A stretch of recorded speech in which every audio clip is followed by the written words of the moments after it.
Hey guys, John here. Go on ahead and do us this big favor. Go on ahead and go over to Good Pods, go over to Apple Podcasts, go over to Spotify to rate us over there. Go on ahead, show us some love, rate individual episodes, tell us what you think. It also helps other people to discover us. And go on ahead, let's go on ahead and enjoy this. We're going to be doing Thor and Love and Thunder. We're doing a breakdown. I have PJ with me. I can't wait to go on ahead, dissect this thing with him. We're also doing some movie news. So go on ahead, chill, relax, and grab a cold one, and let's do this.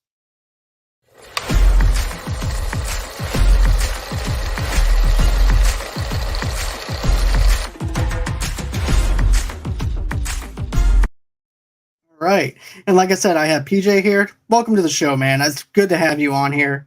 Hey, it's good to be here, brother. It definitely is. And, I've been wanting to have you on the show for a while. We've never been able to get it done because of our work schedules or whatever, but it's good to actually have you on here. Right. Yeah, I'm definitely happy to be here, and I'm excited to break down this trailer with you. Same here. So, with further ado, let's just break down this 1 minute and 42-minute trailer, and let's see what we have. Okay. Right.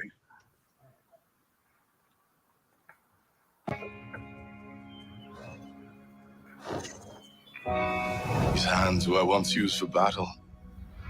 Okay, let's pause it right here. So here's the thing. I like this scene because of the fact it's basically them ending where Endgame left off at.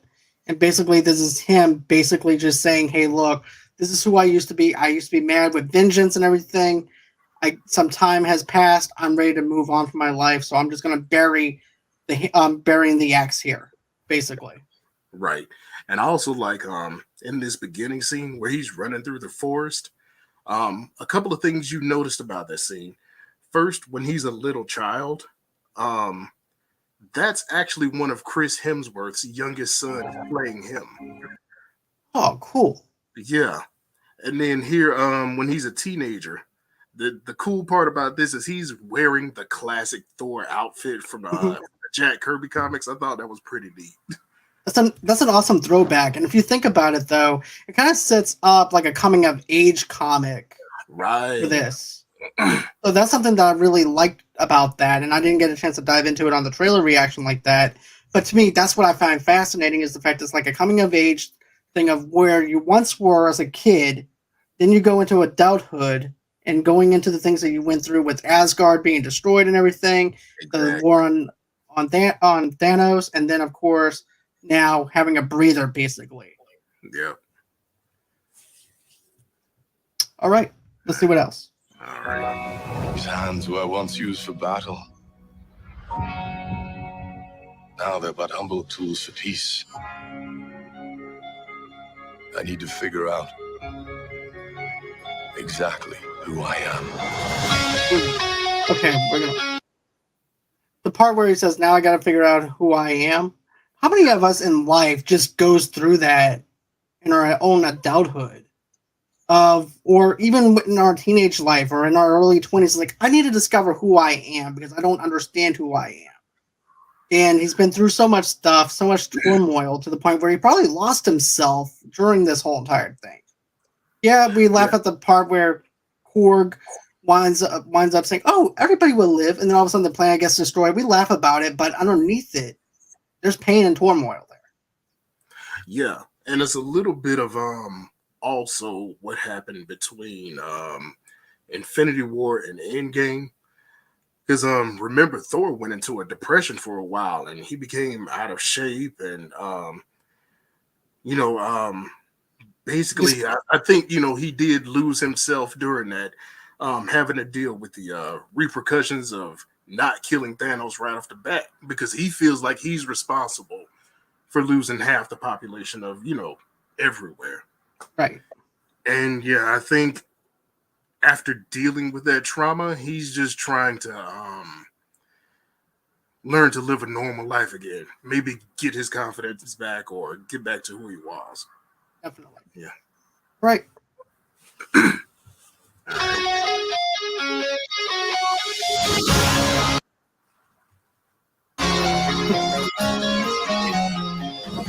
going to choose my own path.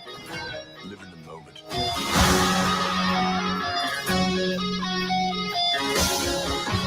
I superheroing days are over. Okay, so the part with the vest, Yeah, everything. Now that is Star Lord's vest. What looks like belongs to Star Lord. So my Is- theory is that, huh? I didn't even notice that. Go ahead. Your theory is Okay, my theory is this. You know how they always have that back and forth banter of who's the best looking? right. Yeah. So my theory is this. This is just like a little small joke that they probably do or whatever. Star Lord probably left his jacket there or whatever, and then all of a sudden you see Thor. He winds up cutting the sleeves out to make a vest to make him look like this rock star kind of god, which is Right. pretty funny. But underneath the context of it, though, I believe that this was, in my opinion, I think this was just them doing their back and forth thing of who looks better and what costume.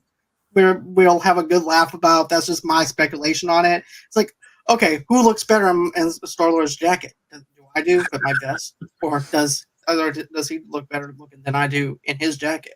So that's what I'm thinking. And a little bit before that, if you go back to the part where he's working out with the chains, Yeah, that's do a you little bit see of that? military training. Yeah. Do you see the hat he's wearing though? No, I didn't notice. Let's take a If look you at that. if you can check out the hat, once they get a close up on it, it says "Strongest Avenger" on the front. So that's like giving a little bit more of a motivation for him to get back to shape. Right, and it goes back to that joke he made in what was it? Thor Ragnarok, when Yeah. he was trying to start the ship and he was trying to figure out the password, and he was like "Strongest Avenger." And Bruce Banner comes aboard, and he's able to unlock the ship, and it says "Welcome, Strongest Avenger." And Thor's like, "What?" I like how he's poking fun at himself, though. He kind of looks like Forrest Gump over here, though, with his Bubba Shrimp Right. hat on. And what's crazy about the hat, because I did pause it during this scene, I think it was originally an Avengers hat, but Thor scribbled out the S on the end and wrote "Strongest" above that. How much you want to bet that Hot Topic is going to be selling one of these hats? I'm pretty sure they will be. I'd buy it. To be I thought that was crazy though. I mean, he wrote it in permanent marker across "Strongest." That's Thor, though. Yeah, That's and Thor. crossed out the S and just put "Strongest Avenger." I can totally see that. Yeah. Okay, let's go on. I love the pirate set. Live in the moment.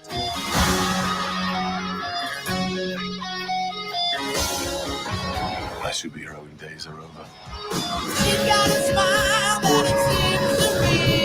Okay, now that's interesting too. This is going back into the Viking lineage and stuff with the way the boat is. So you're actually getting identification, characterization with the character, with him doing the Viking ship and things like that too. And also too, even that one part where I said I like the whole pirate thing, that's even going into the whole entire deal with the Vikings as well in a sense.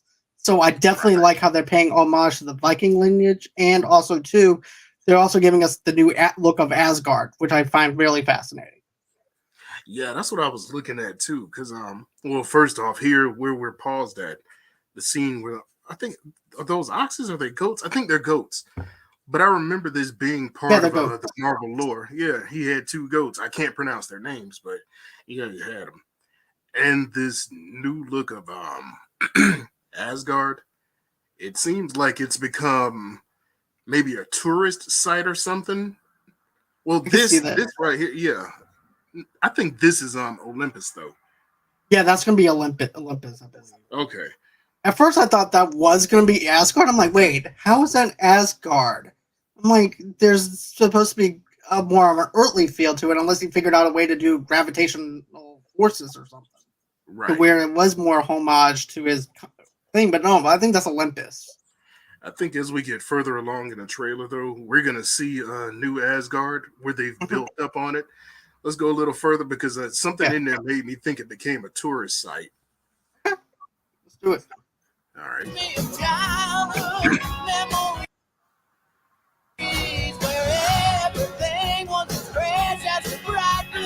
Love that. Okay, right here. Pause it. Right. We can pause right there. Yeah. Okay, so I'm thinking that I'm thinking Zeus is gonna bite the bullet in the very beginning. I'm thinking this is the very beginning of the movie where it sets up Gore, Right. and this is where we wind up seeing how threatening Gore actually is to other gods. Right. So I'm thinking this is gonna have some monologue behind it to basically like do a DC kind of thing where basically you explain in context about how strong Gore actually is and what he's doing and taking down these other gods and making them more threatening. But I'm wondering though too, what kind of beef does he have with Thor other than the fact that he just wants to kill him? Right. I do think it's interesting that they're traveling to other pantheons now. Like, we know they exist in the comics, but we've never seen them in the MCU. So this is going to be the first time that we're actually seeing the Greek pantheon and, Zeus. I think that's pretty cool. I do wonder how he travels to these worlds though. Like, we know Stormbreaker has the power of the Bifrost, but I mean the the Greek pantheon isn't connected to the 9 realms, so I am curious about how he gets here. I'm here as well. Yeah. It's gonna be interesting. I wonder if Thanos' brother does something to where he zaps him to certain places, teleports him to certain places. All right. That's just another little nod to the Eternals. Right.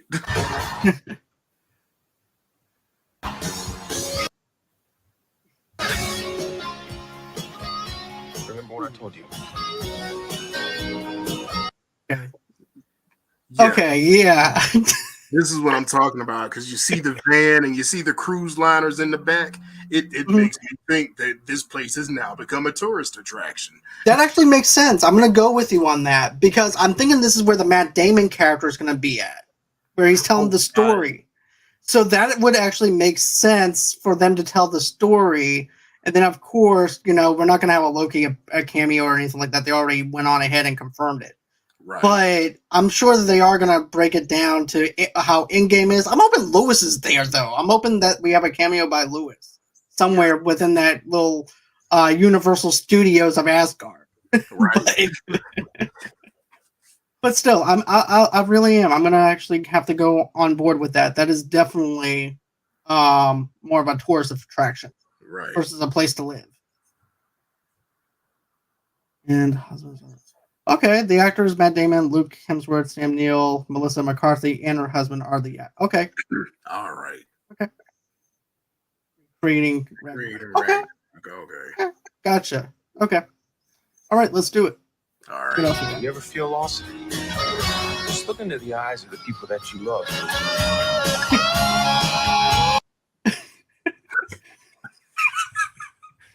And this is what I'm telling you about the vest.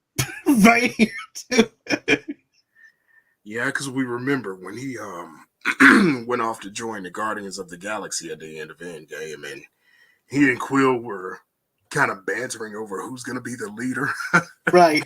And another thing, too, is I don't think we're going to see much of the Guardians in this one. I think they're just going to do a nice little small cameo, and then they're going to fly out doing their Guardians of the Volume 3. And Thor is going to be doing his own thing. Yeah, I can see that being a possibility. But this scene, I think, sort of shows, Thor lost his mother, he lost his brother, he lost his father.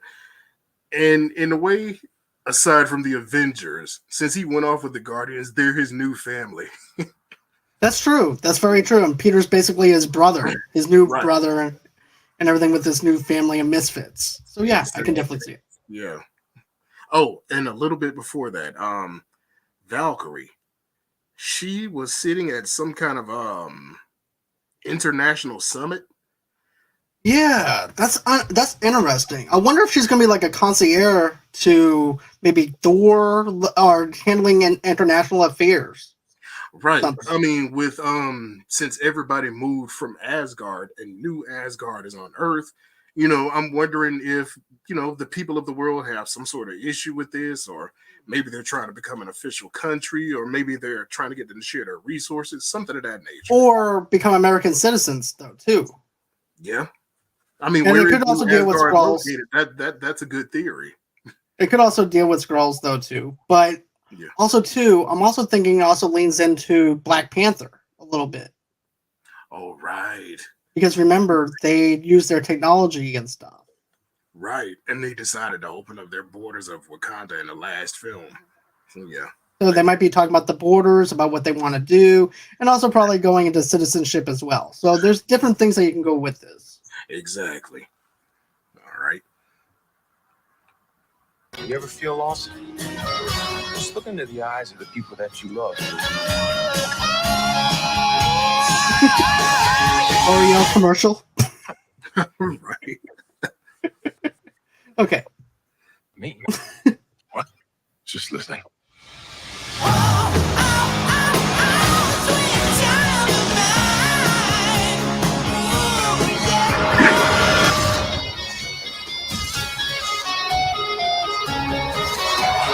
He looks total badass right there. I mean, Yeah. that's, And you can actually see that when Mjolnir's in her hand, you see the cracks in it from where Hela damaged it, and now it's reassembled. Yep. So I do see- wonder how that happens. that's something that Charlie and I were talking about during the trailer reaction and everything too. But that's my first time noticing the cracks though. Yeah, I'm glad that you noticed the cracks because when I was just so excited just to react to the trailer. Right. But Charlie and I were thinking maybe it had something to do with Cap going back in time and that happened. But also too, what if they got Peter Dinklage to do some reassembling with it? Is that possible? That is possible. Yeah. What did Charlie just say? Did you catch that? I missed it. He said, I believe she stole that helmet from Peacemaker. No, Peacemaker's helmet looks like a toilet bowl's upside down. This looks Right. total badass. But, you know, I'm going to be honest with you. I was not the biggest fan of Jane. I used to call her plain Jane Yeah. because, To but, me, it wasn't either. right, her and I both agreed on that. Yeah. But here's the thing, though. I gave it a chance to marinate because it's been, 2-3 years since we got the announcement that Jane was coming back. Right. Yeah. So I'm like, okay. So I let it sizzle for a little bit, letting my steak marinate a little. Thank you for the confirmation, Charlie. 3 years. But, you know, I let the steak sizzle for a little bit. Let it stay there, so I can have a nice, juicy, medium rare steak.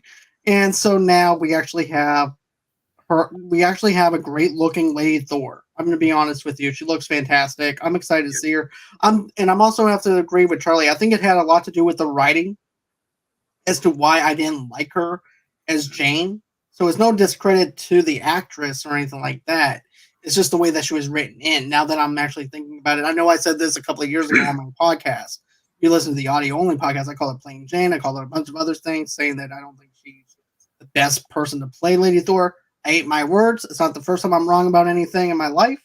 I'm not perfect, but this looks great. Oh, I get you because and I hate to bring this film up because I didn't like it, but that's how I felt about the 2016 Ghostbusters.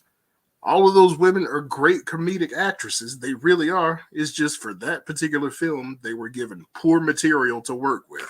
That's why it was so horrible. Right. Yeah. Right. And, you know, when we talk Ghostbusters, I do want to dive into that because we are going to try and do a Ghostbusters review later. Oh, yeah, definitely. Because we've been meaning to do that too. But, you know, as far as this look goes, what do you think? I mean, she looks fantastic. Yeah, I actually kind of like it. I do feel like maybe later on they're going to get rid of the mask because they made some adjustments with Thor 2 since the first film. As you remember in the first film, I mean, Chris Hemsworth, his hair was bright blonde, his eyebrows were bright. Yeah, bright that was blonde. way off center. And eventually they went to a darker blonde or a brown. But yeah, this looks pretty cool. But I feel like she's gonna unmask later on, and I don't think it's gonna be something she's gonna wear throughout the whole film or the entire battle. But yeah, I mean, this does look badass. I mean, look at her arms. She's gotten beefed He up. worked out. Right. I'll be scared. I'm gonna be honest. I would be too. If she came over to my house and you said Plain Jane, I'm like, no, ma'am. I'm good. I don't know what you're talking about. Just don't hurt me. But yeah, this trailer looks fantastic for a minute and 30 seconds that we have of this. I mean, I'm excited. I'm ecstatic for it. Again, I'm curious about it. So yeah, let's see where this goes. so that's going to be the end of our trailer breakdown as far as that goes. Right. But yeah, I thought the trailer looks clean. I thought it looks fresh. My anticipation level is like at a 10. Yeah, hopefully. I mean, I can see it being a little bit comical, but well, for me, hopefully they don't try to make it completely like Thor Ragnarok, which was funny in its own right. But I would like a little bit more seriousness in this movie than we had in the last film. That's all. True. Here's the thing. I like Thor Ragnarok. I'm hoping that they keep the same humor, but time the humor correctly on what they want. Right, because Thor Ragnarok basically didn't have a script. Right, and the plus side, though, like Charlie mentioned, though, Michael Waititi is still involved within this film, so it's still his baby, which is something I no wonder why Marvel decided to keep him as a director. This movie made this movie's a juggernaut. It made billions at the box office. It did, and I do find it interesting that all the other main characters got so the humor will most likely be there. Yeah. Yeah. But I find interesting that everybody else, or the main people, got 3 films. Thor's the only person with a 4th film so far. That's true. I didn't think about that. Because, usually he's pretty much behind the sidelines when we look at movies and stuff, but they put him out in front and center to give him better movies and stuff. And I feel like whenever they first did Thor movies, they didn't understand who his character was or anything like that. Didn't understand the characterization of his character. Yeah. And that's why we got those bad movies. But now it's actually got straightened out and everything. So that's something I really do appreciate. Right. So now moving on to some movie news. But hold on for a minute. Charlie said it made $854 million at the box office, really close to $1 billion. So I was close to that number. So now we're going to go into some Ezra Miller news real quick. And I just wish that the WB would just get rid of him. But unfortunately, he finds a way to actually popping up whenever we don't want him to be popping up. So let's see. This was reported by Variety. Ezra Miller has been arrested for a second-degree assault in Hawaii less than 4 weeks after The Flash and Fantastic Beasts. A Star was arrested for disorderly conduct and harassment in Hawaii. Miller was arrested early Tuesday morning after an incident at a private residence in Pahoa. Patrol officers responded to a report for an assault that occurred at a get-together in Lanlani Estates subdivision in Lower Puna. According to the Hawaii Police Department, Miller allegedly became erratic after being asked to leave and threw a chair, striking 26-year-old woman on the forehead and resulting in an approximate half-inch cut. The woman refused treatment for the injury. I would have actually went to the hospital and made him pay for that shit. Exactly. And that's not in the report. But police arrested Miller at 1:30 a.m. after the actor was located in the roadway during the traffic stop in the intersection of Highway 130 at Kaluka Street in Kaoa. Don't ask me how I know how to say that. Miller was released at 4:05 a.m. after conferring with the county prosecutor's office pending further investigation. The investigation remains active. Yeah, I'm surprised they're not pressing charges. Or maybe she is. We just don't know yet. That's something that I find really odd because that's why he's getting away with all this crap, to be honest with you. Right. And that's something that I never really, I never really thought that would actually happen. But here's the thing. When you look at WB and what they're doing now, because now it's brought out by Disney. Not Disney, but it's brought out by Discovery. Mm. And that guy, David Lesvalve, I think that's how you say his name. I'm sorry if I'm butchering it. Of course, I can say other parts of Hawaii, but I can't pronounce the guy's name. But anyways, he doesn't play. This guy doesn't seem like that he's going to go ahead and tolerate his antics. And I feel bad that he has to tolerate this, especially whenever he's coming into this. Okay. But I feel bad. It's cool. But no, I just feel bad that he inherited this company, and now you have this problem child known as Ezra Miller, right? Who's like the Loki of the WB, and causing all this mishap. Now, when the original executives took over, they were like, "Shh, we're not going to mention anything about this. We're just going to keep this hush, and it'll be perfectly fine. He won't mess up anymore." Next thing you know, Ezra Miller pops up again. We're not going to do anything. This will all go away. I'm thinking David's going to clean house with him because right now you can't really fire him because number one, the Flash film's already shot, right? Right. So my thing is this: you would have to probably reshoot the whole entire movie and go over your budget to do reshoots and recast somebody because this right now has a whole entire stink bomb all over it. To be honest, what do you think? He's probably under contract for those films, which sometimes gives you an airtight seal to keep people from getting rid of you. But I mean, this guy's been arrested. This is his second arrest in less than a month over disorderly conduct, and then it's over the same thing, assault. He assaulted somebody the last time he got arrested. So I think, I mean, depending on the fan base, I don't know if this is going to bring a lot of negative attention to Warner Brothers, DC Universe films. I don't know if it's going to cause outrage with the fans or not, but I mean, it's possible they might be asking Warner Brothers to just let him go, or they might protest any movies with him in it. Right. And here's the thing: I've been noticing in comments on Facebook and social media that they want to just get rid of him and get somebody else. And I agree with Tamika. Can they replace Ezra with Grant already? And here's the thing: I think that I never understood why you would go ahead and get two different actors to play the same character unless they wanted to make their universe separate from the television universe. And I know that TV acting is different from movie acting. Right. And stuff, but still, I think Grant can actually transition from that if given the right script and everything too. To be honest with you, but that's what I'm thinking, and I'm thinking too. Like if they go on ahead and release this movie too, you would have to also pay Ezra Miller. Basically, you're rewarding somebody for his shitty, behavior. Right. Well, he and Grant already appeared together in an episode of The Flash. So since they opened that possibility up, yeah, they might be able to transfer Grant to his universe or something like that. Because they've already met in an episode and we're checking out each other's costumes. So we've pretty much established that, the multiverse does exist in the DC universe between the TV shows and the movies.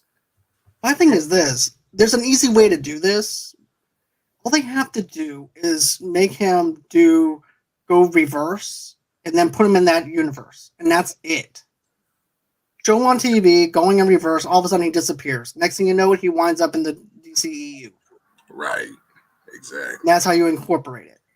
Yeah. Easy fix. But also, too, you're also looking at reshoots, special effects, stuff like that you would have to redo all over again and do the whole entire... It's just a mess. Exactly. And then you'd have to negotiate a salary with the new actor. I mean, yeah, I agree. They probably should get rid of him, but because it wouldn't be cost effective, they're probably going to go ahead and, keep him on anyway. That's true. Yeah. But it just sucks though, man. Like, I'm excited for this movie, but you're also... And also, too, all this stuff is now on pause. Like, just like how Will Smith stuff's on pause right now, they also paused Ezra Miller's stuff. Right. So, okay, so let's say, for instance, that you don't, and I've been pondering about this all day, just speculating in my head. But, okay, let's say, for instance, that you don't recast. You decide to just go ahead, throw it on there first, throw it at the movie theaters, and then fire them later on. And then, after that, you go on ahead and you recast. Now, my thing is this: do you pay Ezra Miller and then just freeze his accounts? Or what do you do with that? Because you're rewarding someone for their behavior and everything too. So I was like, how do you go about doing that? Do you freeze his assets until the freeze is over with? Or what do you do with that? With that being said, I think, if they're going to do a recast, um, go ahead and, unfortunately, give Ezra Miller his stuff. And like you said, let him go after that. In the new film, you may not have to do a complete reshoot, but let's say maybe we just put an extra scene at the end where he leaves the universe and the new Flash, Grant Gustin, comes in. After that, then just don't, make any more contracts with Ezra Miller after that. Unfortunately, yeah, it sucks that he'll still, get his money, but he won't be able to be involved with any future projects. And if there's a way that they can keep him from getting residuals from those films being played again, then I think that would be a good idea. Right, but at the same time, though, you're also risking money still because of the fact of how much it costs with the budget and the reshoots. So you're losing more money than you are anything else. So I would say reshoot the whole thing if you're already going to lose money anyway. So you might as well go on ahead and reshoot the whole thing because there's nothing that you can really do.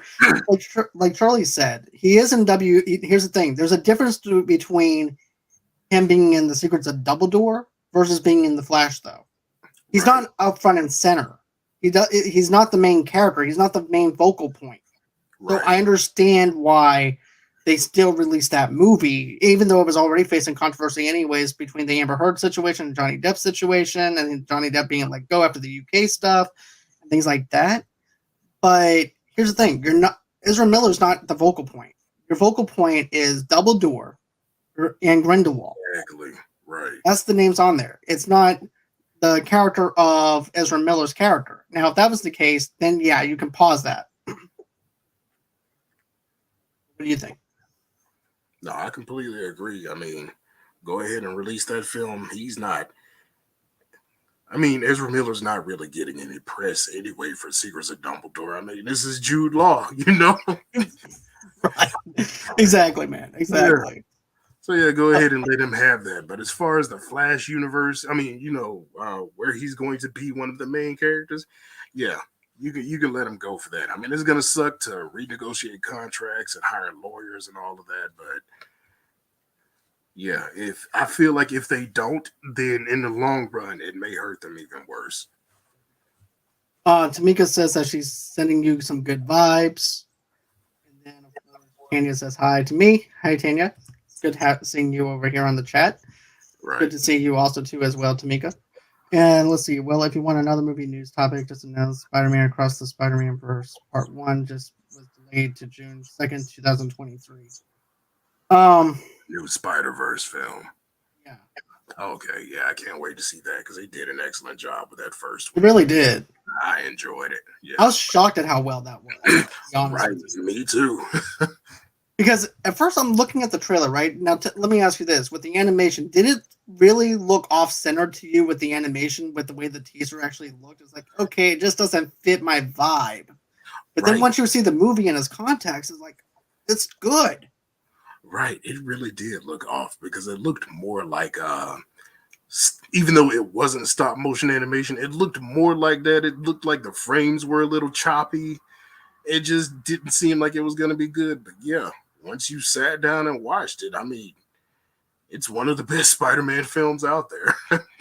Definitely. And it being, here's the thing with that, though. With it being postponed until 2023, I'm okay with that because it gives them a chance to develop the script better because we've always been crapping on Sony about how they're quick to go ahead, especially what they did with Morbius.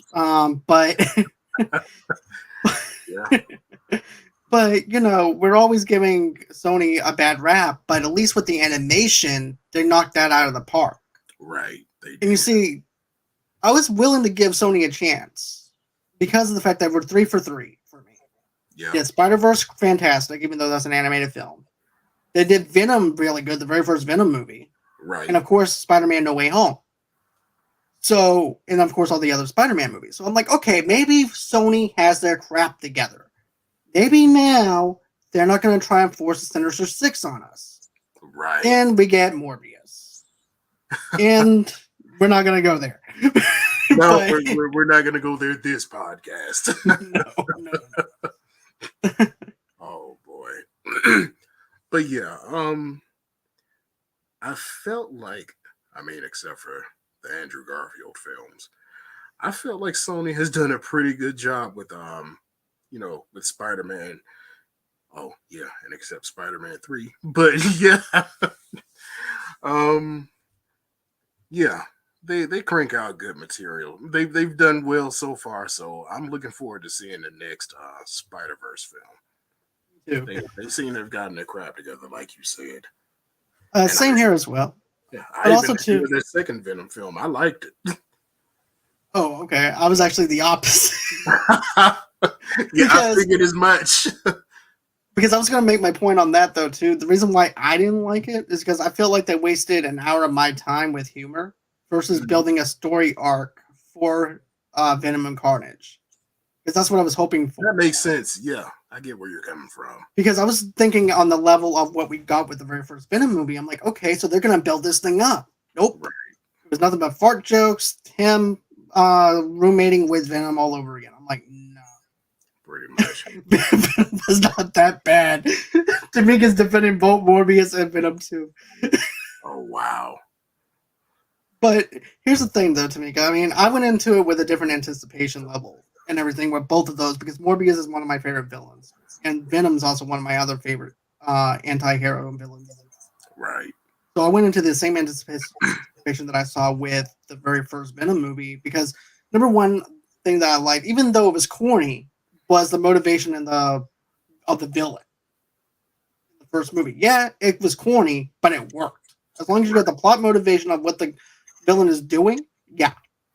And then with Venom 2, you have the villain, but you don't have the main focus of why he's after. Other than the fact he's drank his blood, now all of a sudden now he's Carnage. But that's just one thing of me looking at it from that angle. I get you. Yeah, I can understand that. Charlie goes, I knew Morbius was going to not do so well. Didn't look good at all. I also enjoy Venom 2. So he enjoyed Venom 2. So, okay, so now we're going to get into the last bit of movie news. And it's dealing with Nicolas Cage. Right. And so I didn't know this until like last night when I was looking through stuff for us to talk about. And it was the whole fact that Nicolas Cage was brought up to do Lord of the Rings. He turned that down. He was brought up to do The Matrix. He turned that down. Right. And I understand why he did that. He did it because he didn't want to go to New Zealand for 3 years or Australia for 3 years because he wanted to stay home with his son, Weston. Right. So I understand that from a father perspective and everything. So, I respect Nicolas Cage for doing that. Yeah. But it does make me curious. How would he have been in those films? Would he be like an over-the-top Agent Smith? Or...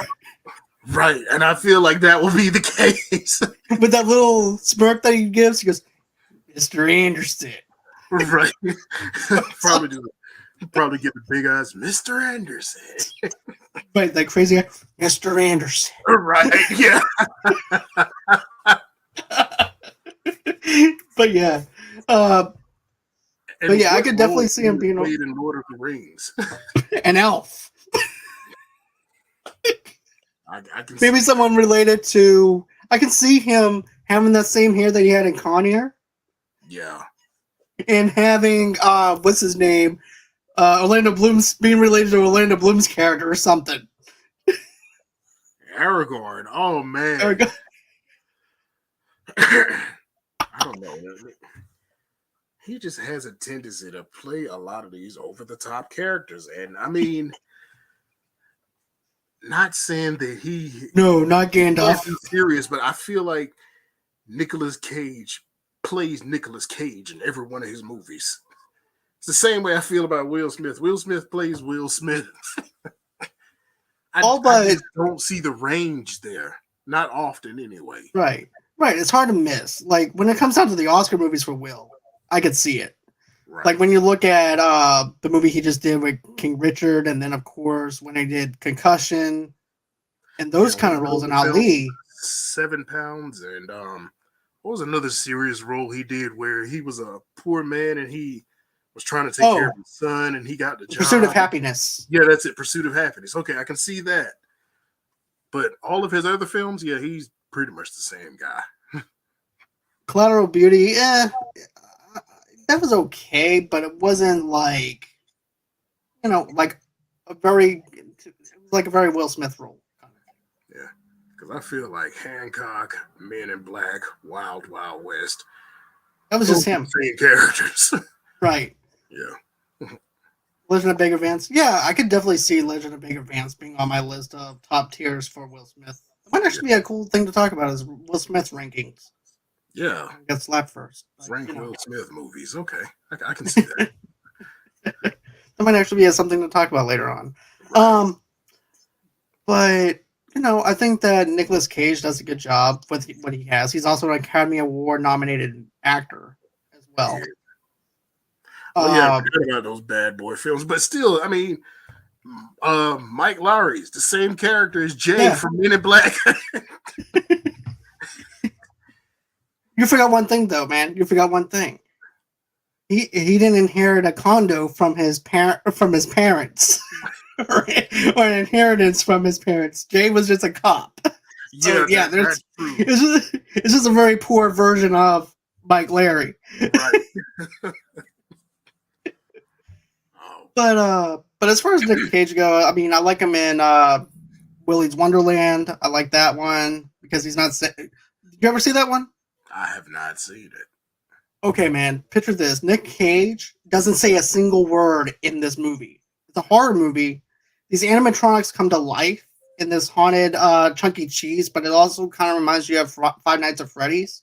Mm-hmm. And basically, he's just there to clean up to clean up the restaurant in order for him to pay for his car that's damaged. Everything because the mechanic is supposed to go ahead and fix up his car. Right.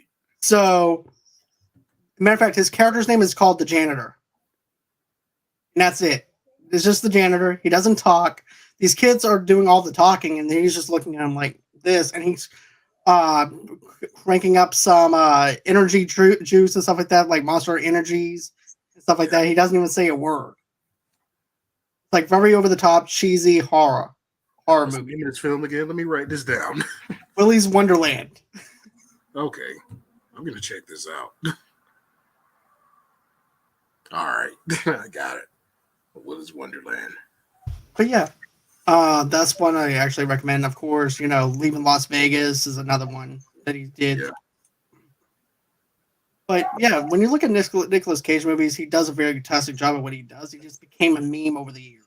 Right. That's all it is. And I'm a little curious about his new film. I kind of want to see how this goes. Me too. Yeah. The one thing about Nick Cage I like is he plays in movies that's for him. Right. Exactly. And that's something that matter of fact, I interviewed an actor that worked with him. Yeah. And he said the reason why you don't see Nick Cage in these Academy Award-winning movies anymore or anything like that, he's picking roles that are for him to have a good time with. Everything. So I definitely can respect that. Yeah, I get that. I need to see that one, Tamika. Okay. But I don't have Hulu. I canceled my account. What film was she talking about? One of my other accounts that I canceled because I didn't like their service. That I'm about to do to Netflix. But anyways, I think that's everything that I had wanted to cover as far as this goes. Let me see what Charlie said in the private chat. He already has an Oscar. Yep, he already has an Oscar. So, basically, in a sense, he doesn't really have much else to prove if he's already on that Oscar caliber. But I would love to see. But I would like to see him in National Treasure, the TV series, along with the other guy that got casted in National Treasure, because also his partner just got casted in National Treasure, the TV series. Okay. I had almost forgotten about that, and I did hear about it. I liked National Treasure, but I wouldn't say it was necessarily because of Nicolas Cage's acting. I would say I like the story a bit more. Right. Yeah. All right. Well, anyways, that's about everything that I had wanted to cover. But PJ, man, thank you for being on the show and everything. I know that, we've been trying to get this thing off the ground. Nick Cage has money, so he doesn't need the Academy of Films. Nope, he also owned a castle once, which also gone bankrupt. Right. Not, but also, too, I would also have to blame his agent, though, for his bankruptcy as well.